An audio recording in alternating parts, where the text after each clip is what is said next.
Assalamualaikum warahmatullahi wabarakatuh.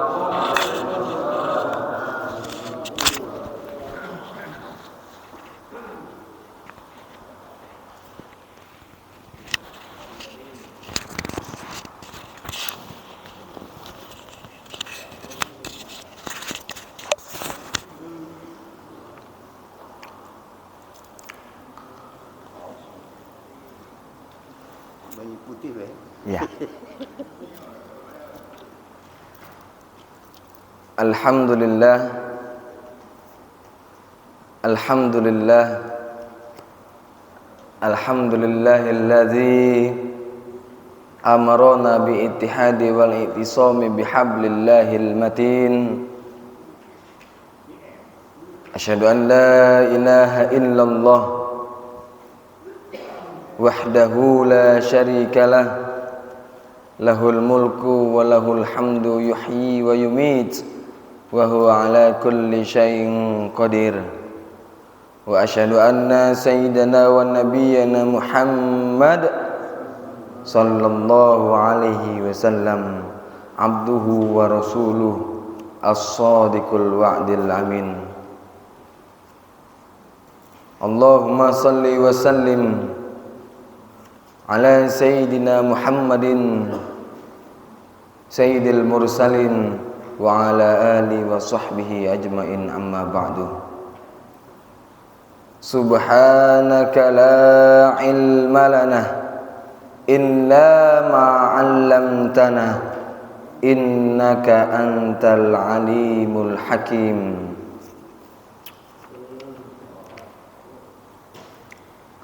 Allahumma akhrijna minaz zulumatil jahli ila ma'rifati wa ilmi. Amin ya rabbal alamin. Apa kabar bapak-bapak?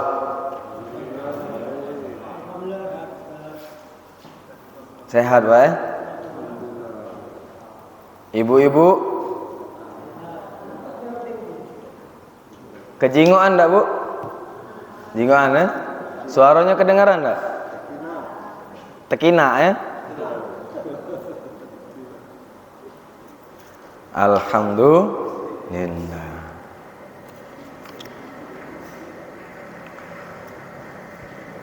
Sudah hampir kurang lebih 1 tahun tidak berjumpa, ya kan? Sekarang 1445 Pak.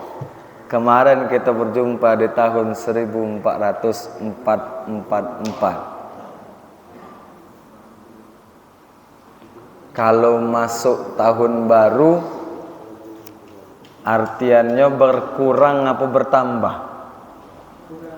Hah?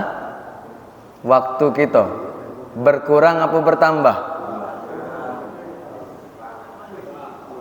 Ada yang ngomong berkurang, ada yang ngomong bertambah.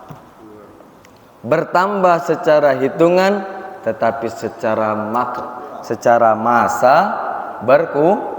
berkurang. Kapan habisnya? Ada yang tahu? Kapan habisnya? Kapan masa itu habis? Waktu nyawa berlepas dari badan. Habis hidup di dunia, tapi lanjut menjalankan hidup di akhirat. Sebelum ke akhirat, perhitungan dulu Pak. Jangan lemak-lemak baik. Sudah dikubur langsung ke akhirat. Tidak. Ada namanya hari penantian. Penantian apa? Penantian akan dibangkitkan lagi dan berkumpul di alam barzah.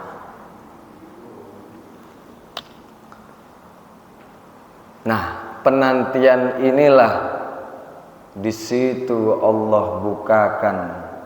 Kalau kita selama hidupnya baik, dia bagaikan tidur, bagaikan sedang bermimpi. Tapi kalau di dalam kehidupannya tempo hari waktu di dunia, banyaklah salah daripada ingat, banyaklah lupa daripada nyebut.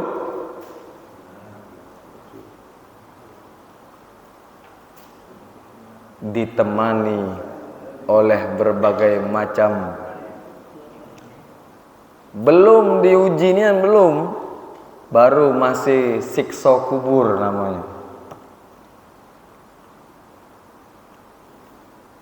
Baru siksa kubur. Nah, sebelum masuk ke alam kubur inilah, sebelum nyawa berlepas dari badan, sebelum ruh keluar melalui atau napas sudah di kerongkongan, sekarang kita masih ada waktu. Waktu untuk apa? Waktu untuk banyak-banyak minta ampun. Minta ampun dulu, Pak. Nah, sekarang 1445. Coba renungi 1444 yang lalu. Banyak salah apa banyak benarnya? Kalau banyak salah, berarti tahun ini harus lebih baik dari tahun kemarin. Itu salah. Imannya, kemarin imannya cuma sebatas nyebut, mulai tahun ini harus naik pangkat. Bukan sekedar nyebut, tapi begitu nyebut terasa di dalam hati, hatinya terpandang, mulutnya pacak nyebut karena nikmat Allah.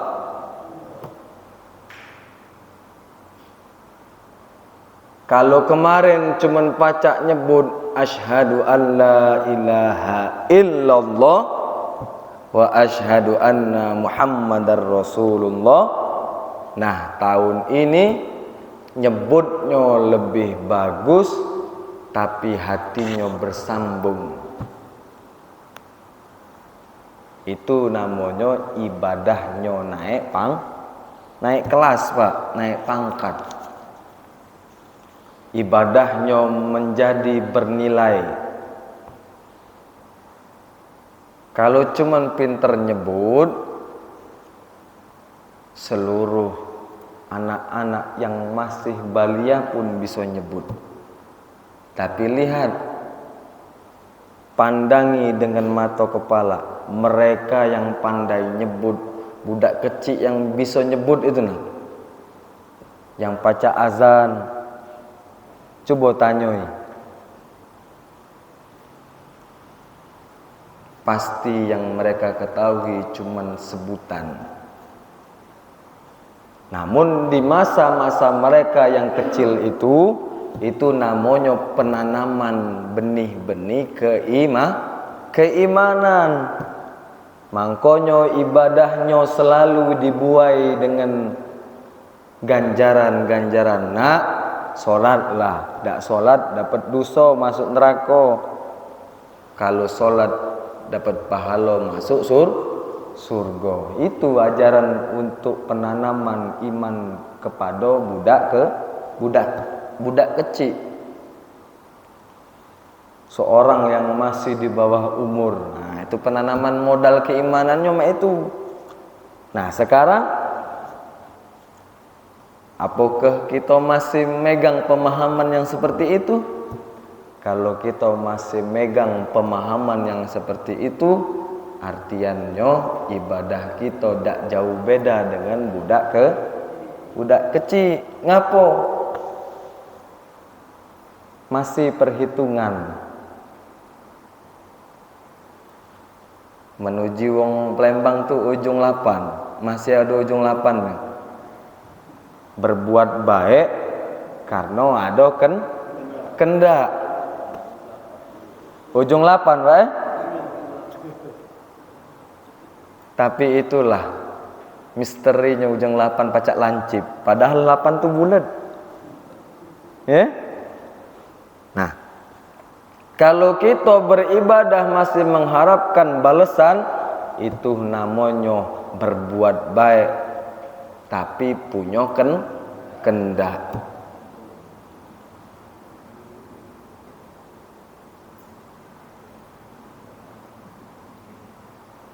Masih ada yang kayak itu, Pak?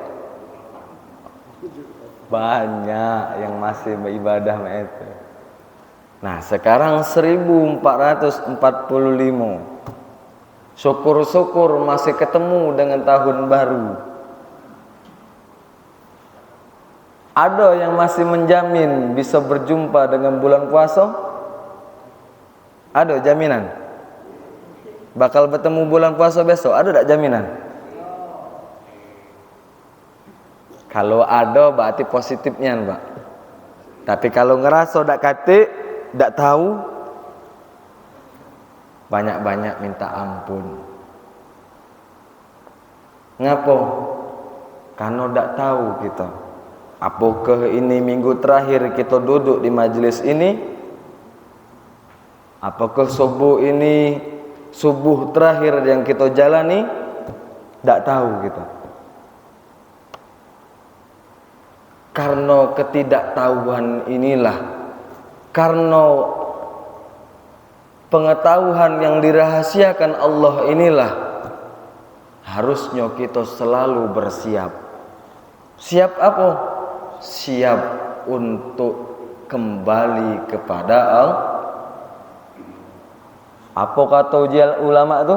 Matikan diri sebelum datang kematian. Tahu dah Pak maksudnya, Pak?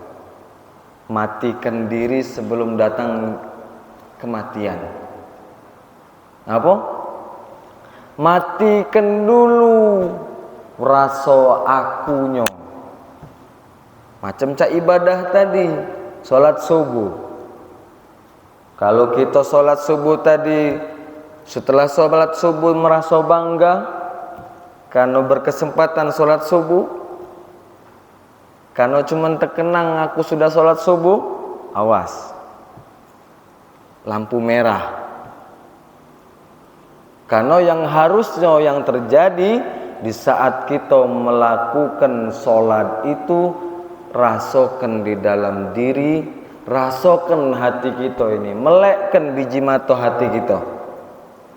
Pandangi aku pacak sholat karena aku sedang disehatkan oleh Allah. Mulutku bisa ngomong, bisa ngucap takbir, bisa ngucap bismillah. Itu karena sedang Allah lengkapi dengan nikmatnya.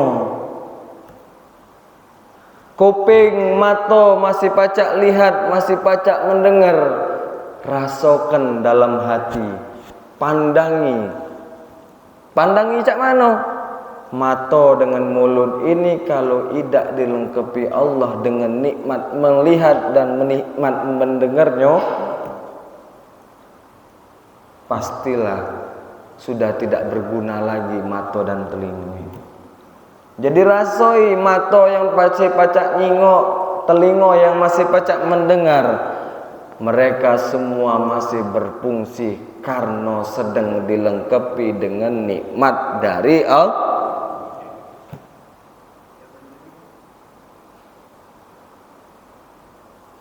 Nyebutnya lemah, Pak. Tapi cara prakteknya banyak ujian. Sekarang lemak nyebutnya.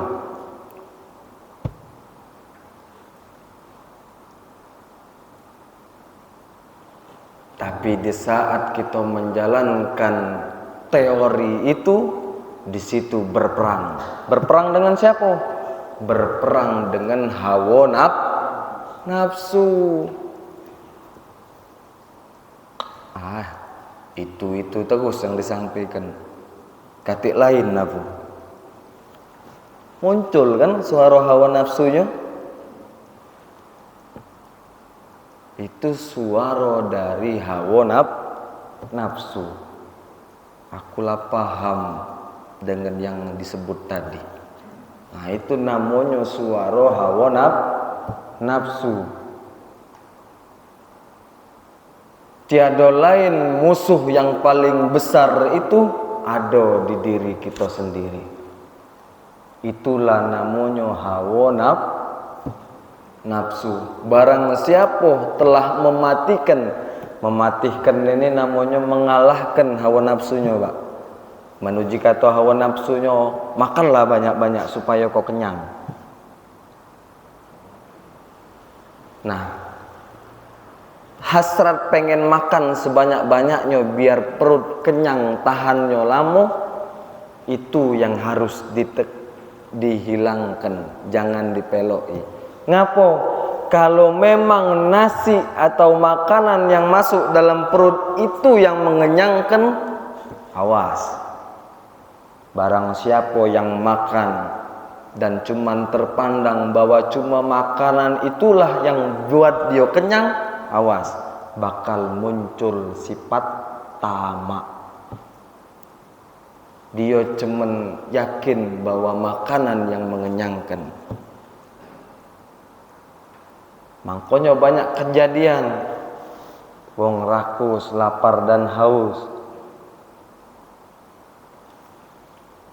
Ada lagi, barang siapa yang meyakini uanglah atau hartalah yang membuat dia kaya, awas. Banyak macam cara yang dia lakukan biar dia menjadi kaya. Halal, haram, hantam. Kan? Kalau di saat dia meyakini ada harta inilah yang buat dia mulia, muncul sifat aku harus sebanyak-banyaknya mengumpulkan. Iya, Pak. Punya harta itulah yang buat kita mulia. Muncul kan suaranya? Itu namanya suara hawa nafsu. Kalau memang makanan yang mengenyangkan, harta yang membuat mulia. Kalau memang makanan yang membuat dia kenyang, ngapo wong puasa masih banyak yang batal diam-diam. Ya kan, Pak? Subuh sahur sudah. Jam 10 lah bunyi kruk kruk kruk kruk kruk kruk. Jam 10 masih ngitung. Berapa jam lagi nak maghrib? Tangi masih. Ya kan? Buktikan kalau memang makanan yang kita makan itu membuat kita kenyang, ngapo saat puasa kita masih merasakan lapar. Kan itu cara. Kalau memang harta yang membuat kita mulia, harta yang membuat kita menjadi terpuji, jingok. Pernah nyingok wong kayo tapi kejingoan macam cak gembel? Pernah? Nah, itu masih hidup, Pak. Kalau dia meninggal, apa dipakai baju gamis dia yang paling mahal itu? Tidak. Kain putih regonya udah mahal dari 20.000 yang dipakai. Yang tadinya dia pakai minyak wangi mistik, mahal, Pak, minyak wangi mistik itu. Jauh belinya. Kalau yang asli mahal harganya. Sebotol kecil ini pacak ratusan ribu, bakal 1 jutaan. Tapi jingok, di saat dia meninggal, minyak wangi apa yang dipakainya? Nah, jeruk purut, kapur, ya kan? Kadang dibakari minyak wangi yang asap-asapan itu biar ngapa? Biar tidak tercium bau mambu busuknya. Ya kan? Nah, itulah namanya hawa nafsu yang masih menjadi pemimpin. Punya harta ngerasa paling mulia. Karena punya harta dia merasa dimuliakan.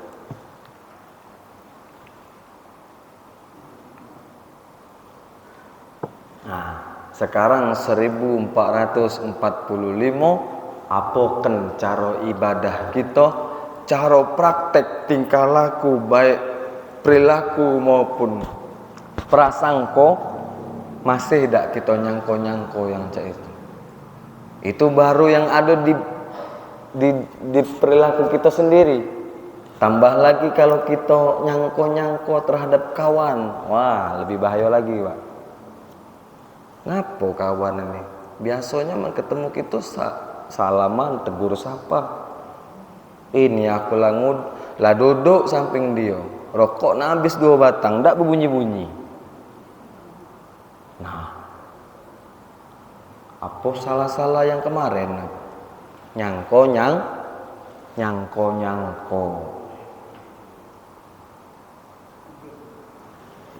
Nah, itu perlu diamat-amati, Pak. Perlu dipelajari. Jangan selalu diikuti, tapi harus dibenahi.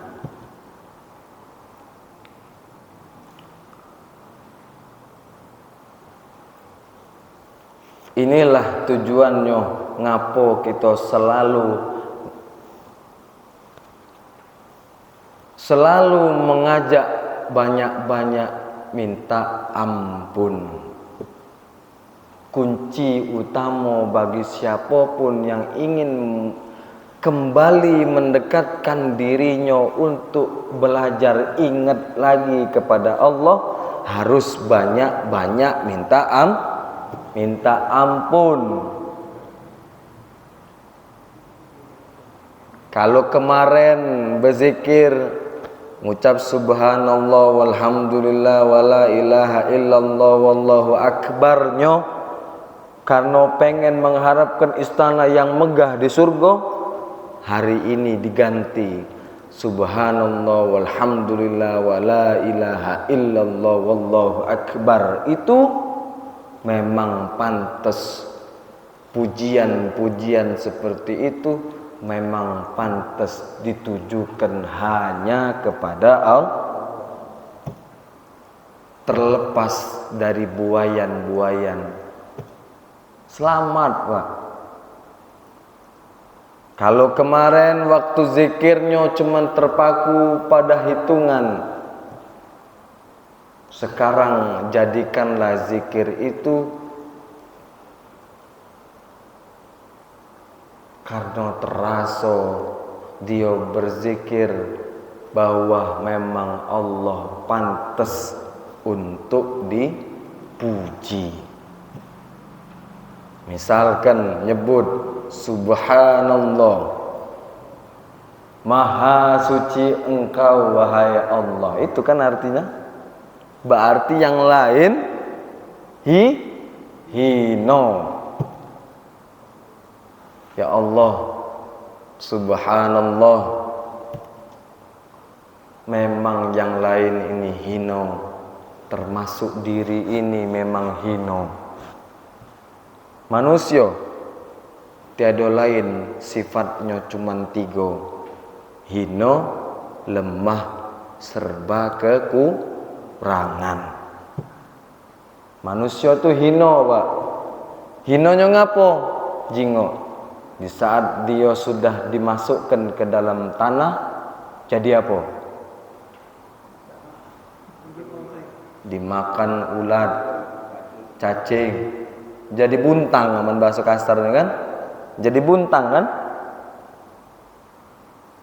Ciptaan dari saripati tanah, balik lagi dipendam dalam tanah. Itu yang sudah mati. Cak mana yang masih hidup?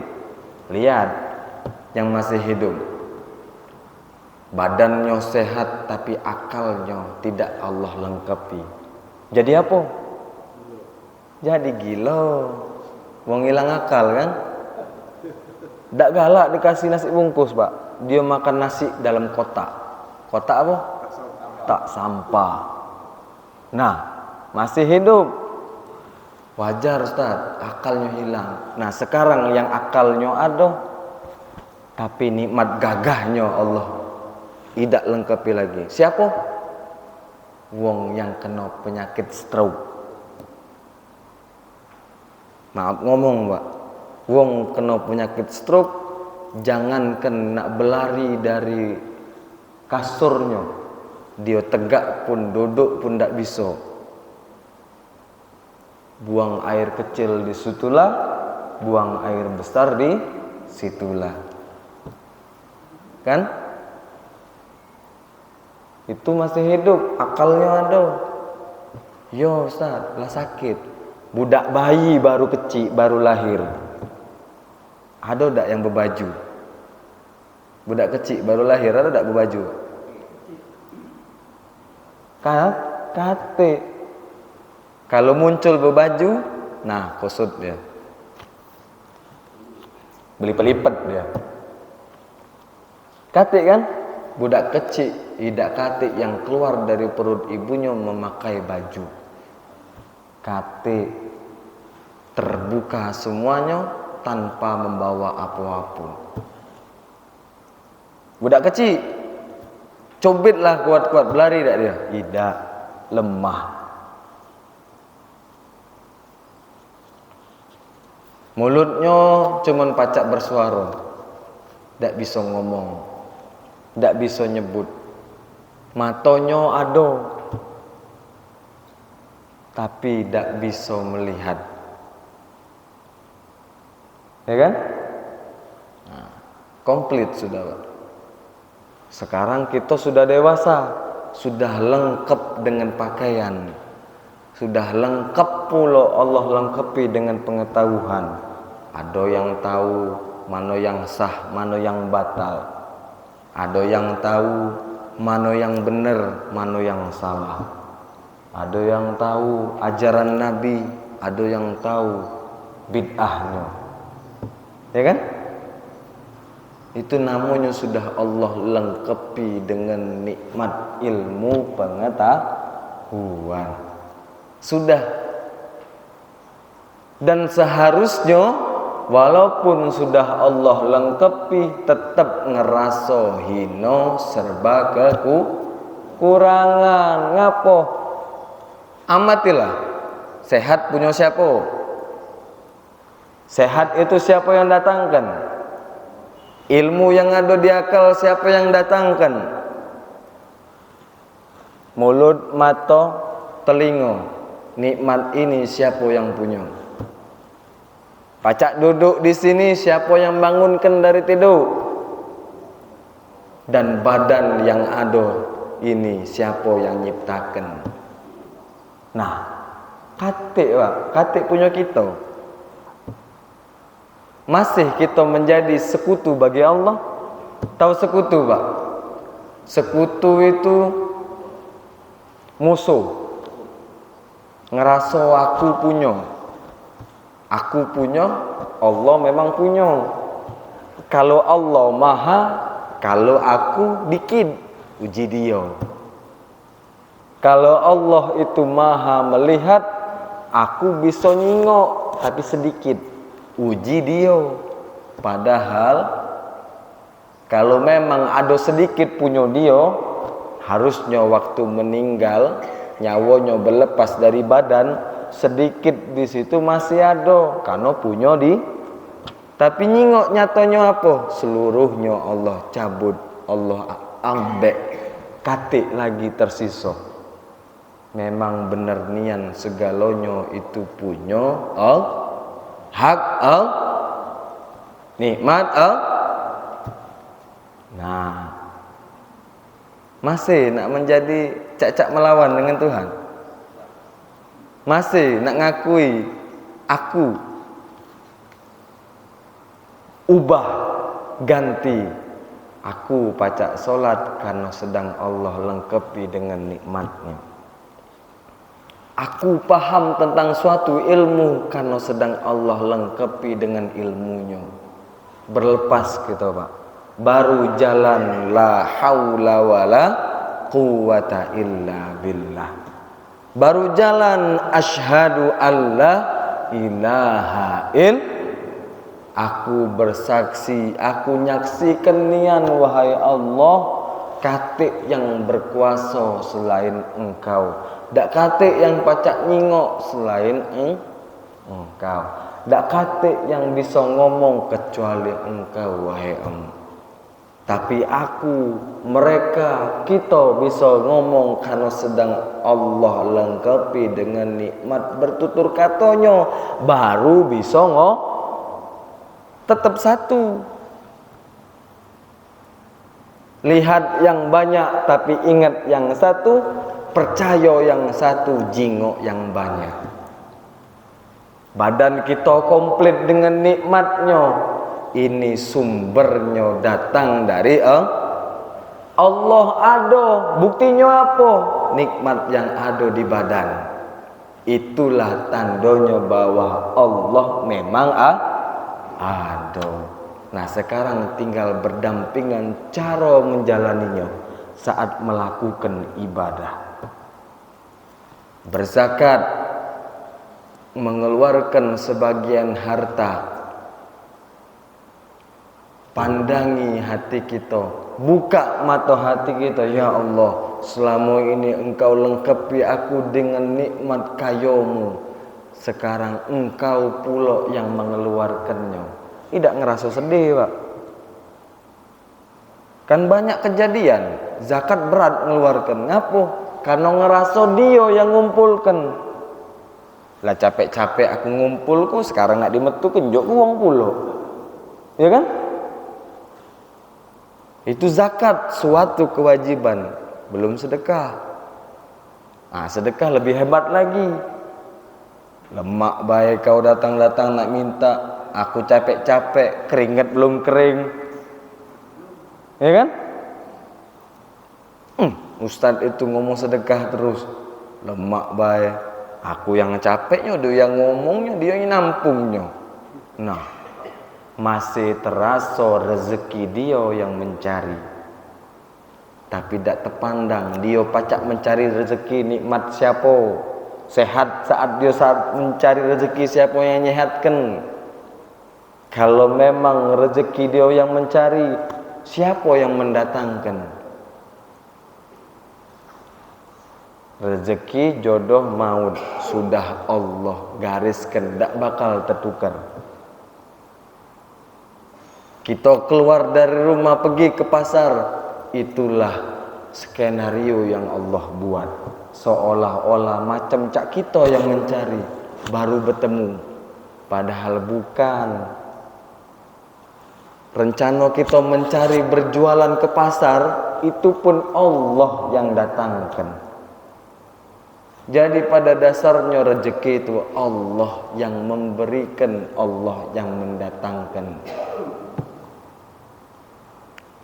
Kalau memang kita yang mencari, Pak, jangan main-main. Nak mencari kemana?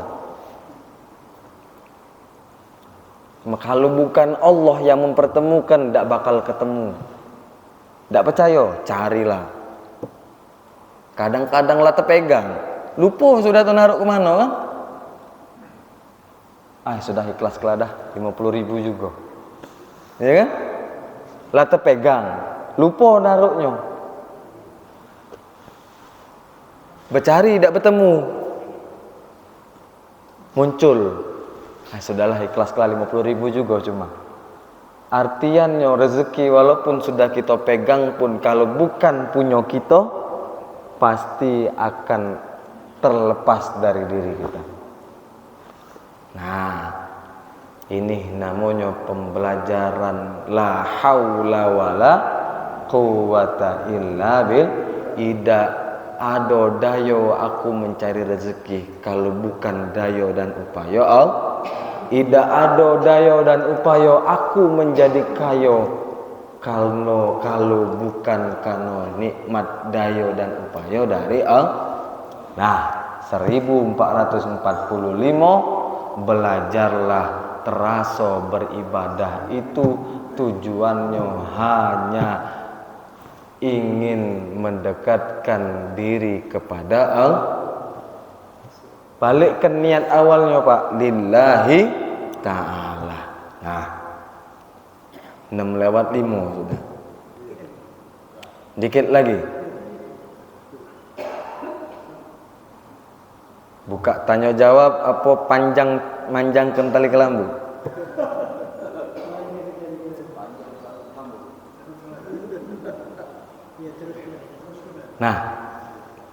Itulah ilmu yang agar kita paham jati diri dan agar kita paham kenal kepada Allah, namanya ilmu tauhid. Ilmunya tauhid, cara kenalno namanya makrifat. Jalannya apa? Jalannya thariqah. Awas, jangan alergi dengan kata-kata thariqah.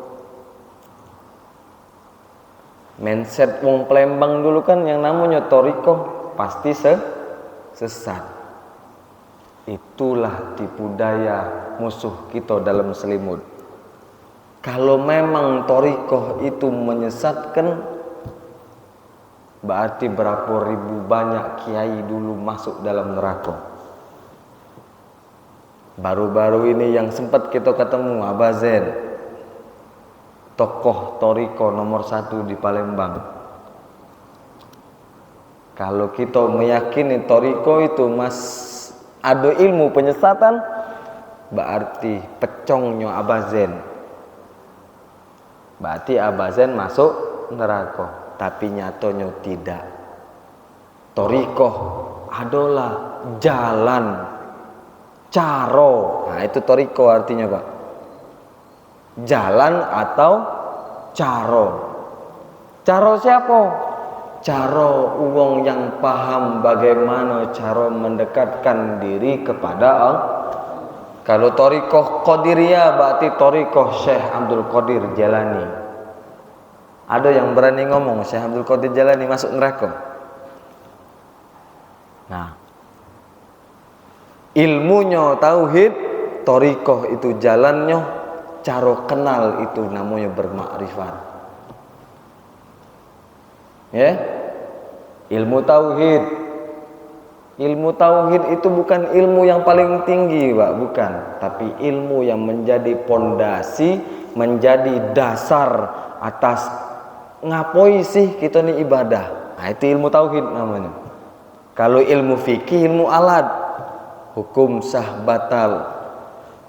Kalau ilmu tauhid, inilah ilmu yang mendasari ngapo sih kita nih harus sholat. Nah, tujuannya, ringkasannya ada di ilmu tauhid. Kalau ilmu fikih, bahasnya cuman sah batal, dosa pahala, surga neraka. Itu hukum fikih. Tapi kalau hukum tauhid, diterima atau tidak diterima, ikhlas atau tidak ikhlas, khusyuk atau tidak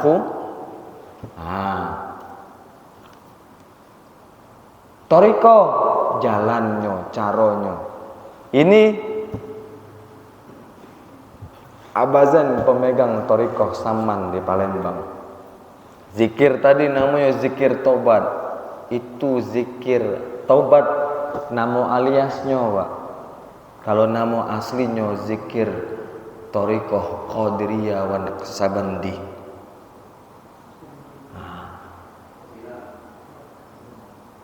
Zikir taubat kalau ratib Saman namanya zikir thariqah Saman Syekh Muhammad Saman. Nah, inilah memang banyak macam-macam caranya, tinggal kita mencari. Carilah sumbernya yang riwayat ilmunya jelas, ijazahnya jelas, atau minimal dia pernah berguru dengan guru yang jelas. Jangan wong yang cuman paham baca buku, tapi pas ditanya siapa gurunya ndak kate. Aku belajar dari buku ini lah. Buku siapa? Buku Abah Zain. Bukunya bener, tapi cara adab menuntut ilmunya yang salah apa bener. Kalau memang dia pinter maco, ingat Pak, seluruh ilmu itu ada ilmu yang tertulis, ada ilmu yang tertuang namanya.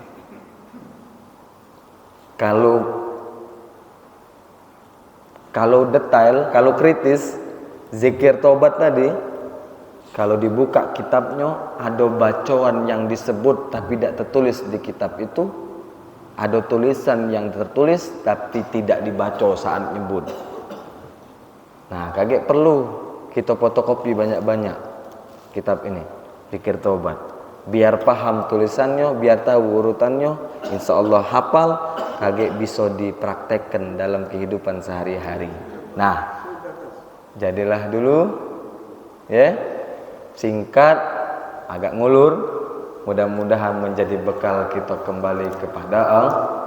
Amin ya rabbal alamin. Mudah-mudahan 1445 ini awal mula kita menjalankan iman yang sebenar-benarnya, takwa dengan yang sebenar-benarnya. Amin ya rabbal alamin. Sesuai dengan tuntunan baginda Nabi Muhammad sallallahu alaihi wasallam. Kita tutup majelis ini sama-sama berdoa kepada Allah. A'udzubillahi minasyaitonirrajim. Bismillahirrahmanirrahim. Allahumma adina hidayatal muhtadin, Allahumma adina hidayatal muttaqin, Allahumma adina hidayatas sabirin, Allahumma adina hidayatal mustaghfirin wat taibin bi rahmatika ya arhamar rahimin. Ilahi ya karim faghfir dzunubana bijahil mustafa farrij alaina ilahi ya karim. Amin amin ya Rabb. Ala ahadi wala sababi walakin idza dhaqat wa kunta laha kamina.